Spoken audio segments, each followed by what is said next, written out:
and the Lost Kitten. Icy rain pricked Miyu's cheeks like needles. Under a worn-out park bench, she found a small, trembling shadow. It was a tiny kitten, drenched and grayed by the rain, looking like a drowned rat. Its emerald eyes, illuminated by the dim streetlight, were filled with anxiety.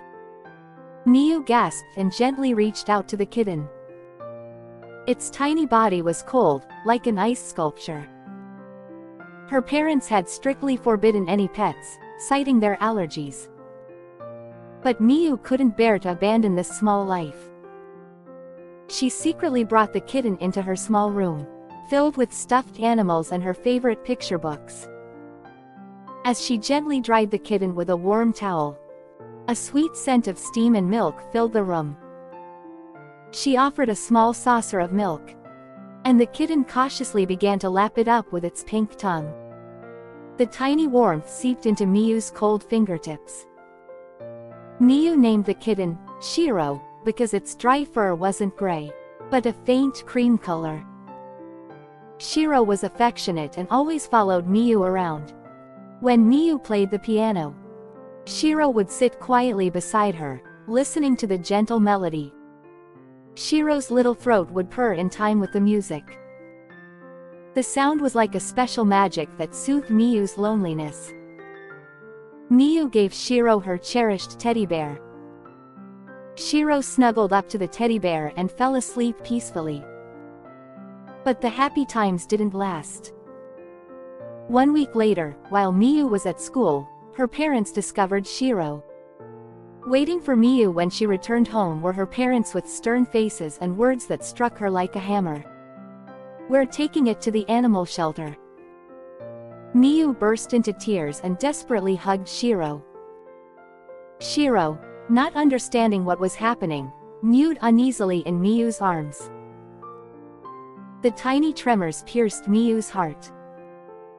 "Please, Shiro is like family to me. Don't take him to the animal shelter," Miyu pleaded tearfully. Her parents hadn't realized how much love Miyu had for the animal. In fact, before Miyu was born, they had a black dog named Kuro, whom they lost in a tragic accident. That's why they had forbidden Miyu from having any pets, not wanting her to experience the same heartbreak. Touched by Miyu's desperate plea and reflecting on their own past, her parents made a suggestion: "Let's search the neighborhood.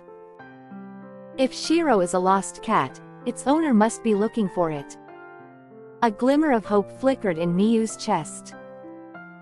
Until now, she had somehow thought of Shiro as her own. But Shiro might have a real family. The thought brought a pang to her heart.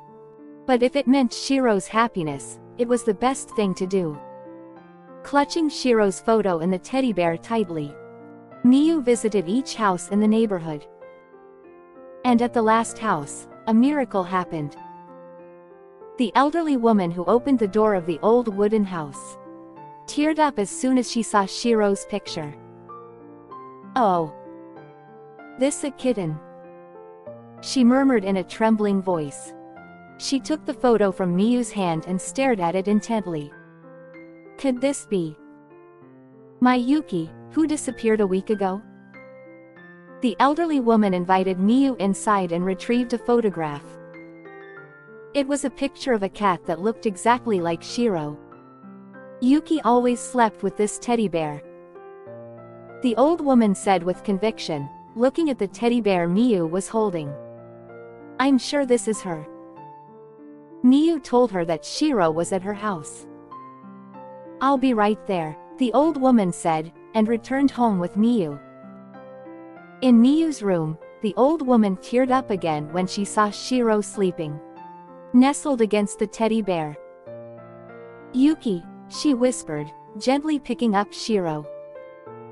Shiro, or rather Yuki, seemed startled at first, but soon recognized the familiar scent of the old woman and purred happily. Miyu's heart felt like it was breaking. Parting with Yuki was more painful than she had imagined.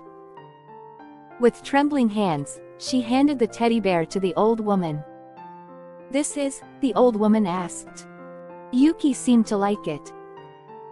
"Please, take it with you," Miyu replied. Then, in a small voice, she whispered, "Yuki, take care." "Thank you so much."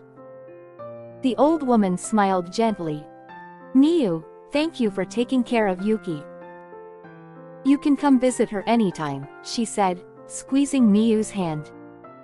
A large rainbow arched across the rain-washed sky. The seven-colored arc seemed to embrace Miyu's heart. Looking up at the rainbow, Miyu spoke to Yuki, or rather Shiro, in her heart. "Shiro, thank you. Thank you so much for making me happy."